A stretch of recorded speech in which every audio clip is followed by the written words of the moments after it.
Hello guys, welcome to channel. In this video we are talking about how to fix Whirlpool dishwasher. To reset your Whirlpool dishwasher there are some steps to follow.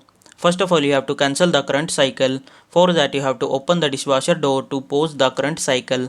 Then you have to press the cancel or cancel drain button on the control panel to cancel the current cycle. Then you have to wait for dishwasher to drain it completely. After that you have to power reset your Whirlpool dishwasher.